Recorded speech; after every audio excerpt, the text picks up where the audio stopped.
થયા પછી જો થેપલા ચવડ થઈ જતા હોય તો આ રેસીપી ખાસ તમારા માટે છે. Hello friends, welcome to kitchen art.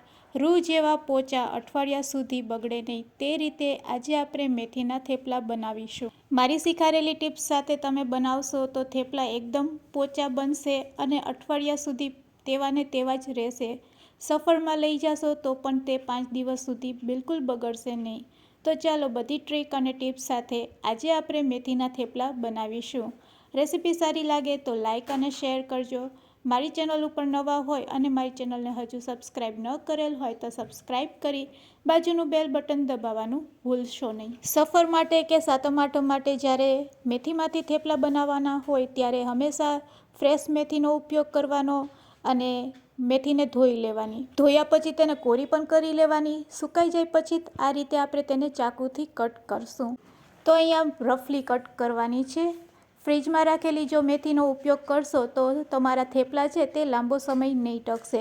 એટલે જ્યારે પણ થેપલા તમારે સાતમ આઠમ કે સફર માટે બનાવવા હોય તો ફ્રેશ મેથીનો ઉપયોગ કરવો અને તેને આ રીતે આપણે કટ કરી લેશું. તો અહીંયા મેં 1 વાટકી જેટલી મેથી લીધી છે અને તેને રફલી આપણે કટ કરી લેશું. હવે આપણે ગેસ તરફ જાશું.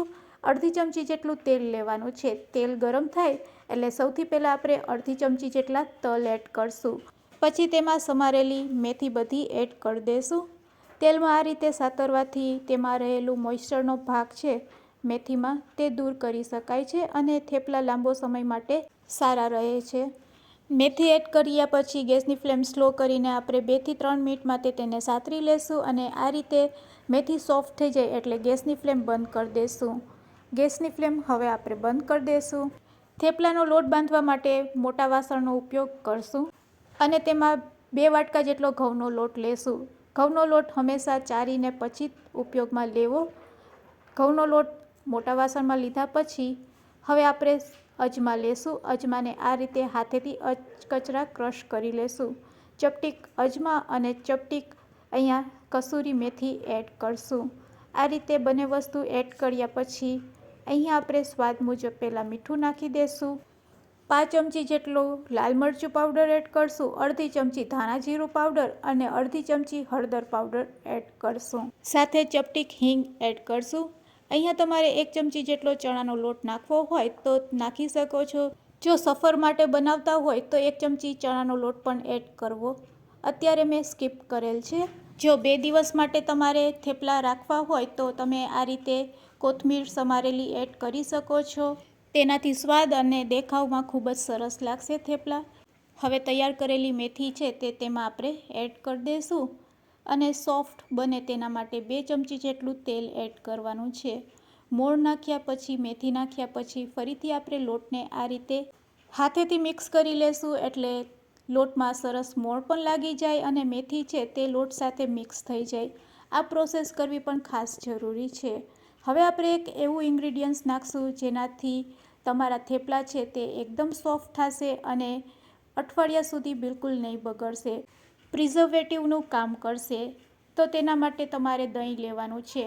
ફ્રેશ દહીં 2 ચમચી એડ કરવાની છે. તેનાથી રૂ જેવા પોચા પણ બને છે અને લાંબો સમય માટે ફ્રેશ રહે છે અને અઠવાડિયા સુધી તે બિલકુલ નહીં બગડશે. તમને લાગતું હશે કે દહીં તો ખાટું હોય છે પણ તે પ્રિઝર્વેટિવનું કામ કરશે. દહીં નાખ્યા પછી હવે થોડુંક આપણે પાણી નાખશું અને રોટલી જેવો લોટ બાંધી લેવાનો છે. તો બસ પાણી એકસાથે નહીં નાખવાનું. આ રીતે આપણે થોડુંક પાણી નાખીને જ લોટ બાંધવાનો જેથી કરીને લોટ વધારે નરમ ન થઈ જાય તે વાતનું ખાસ ધ્યાન રાખવાનું છે. તો આ રીતે આપણે લોટને મસરીને ભેગો કરી લેશું. લોટ બંધાઈ જાય એટલે અડધી ચમચી જેટલું હાથમાં તેલ લેવાનું છે અને લોટને આપણે આ રીતે ભેગો કરી લેશું. લોટ બંધાઈ ગયો છે. 2 ભાગમાં ડિવાઈડ કરી દેશું. 2 ભાગમાં ડિવાઈડ કર્યા પછી પાટલા ઉપર આ રીતે તેનો રોલ વારીશું અને તેમાંથી લુવા બનાવવાના છે. એક સરખા લુવા બનાવવા માટે આપણે આ મેથડ અપનાવશું. આ રીતે તમે લુવા બનાવશો તો બધા લુવા છે તે એક સરખા તૈયાર થશે. એટલા લોટમાંથી આરામથી તમે 15 જેટલા થેપલા બનાવી શકો છો. હવે આપણે વણવાની ટ્રીક જાણીશું. તો આ રીતે એક લુવાને આપણે લોટથી ડસ્ટ કરશું અને લોટમાં ડસ્ટ કર્યા પછી આ રીતે તેને વણી લેશું. સાતમ આઠમ માટે કે પછી સફર માટે જ્યારે થેપલા બનાવતા હોય તો થેપલા થોડાક જાડા બનાવવાના, જેથી કરીને ઠંડા થયા પછી તે ચવડ પણ નહીં લાગશે અને ખાવામાં પણ તે રૂ જેવા લાગશે. તો વણવામાં તમારે આ બાબતનું ધ્યાન રાખવાનું છે. થેપલા ઉપર બિલકુલ લોટ ન રહેવો જોઈએ. લોટ રહેશે તો શેકાતી વખતે તે કડક થઈ જાય છે. તો આ રીતે આપણે બધું ડસ્ટ છે લોટનો તે કાઢી નાખવાનો છે. આ રીતે આપણે બધા થેપલા છે તે તૈયાર કરી લેશું. તો અહીંયા મેં બધા થેપલા છે તે આ રીતે વણી લીધા છે. તેની જાડાઈ તમે જોઈ શકો છો. બસ આ થિકનેસ તમારે રાખવાની છે. થેપલાને શેકતી વખતે શું ધ્યાન રાખવાનું છે? તો સૌથી પહેલાં લોખંડના તવાને સારી રીતે ગરમ થવા દેવાનો છે. તવો ગરમ થઈ જાય એટલે ગેસની ફ્લેમ લો કરી દેવાની છે. તવા ઉપર થેપલાને આ રીતે આપણે શેકવાનું છે. એક બાજુ શેકાઈ જાય એટલે તરત જ આપણે તેલ લગાડશું.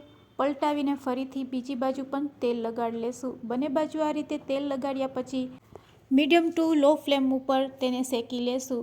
બંને બાજુ આ રીતે પલટાવતા આપણે શેકવાનું છે, જેથી કરીને રૂ જેવા પોચા થેપલા તૈયાર થાય. તો આ રીતે તમે શેકશો એટલે થેપલા પણ સરસ શેકાઈ જશે અને એકદમ પોચા રૂ જેવા શેકાશે.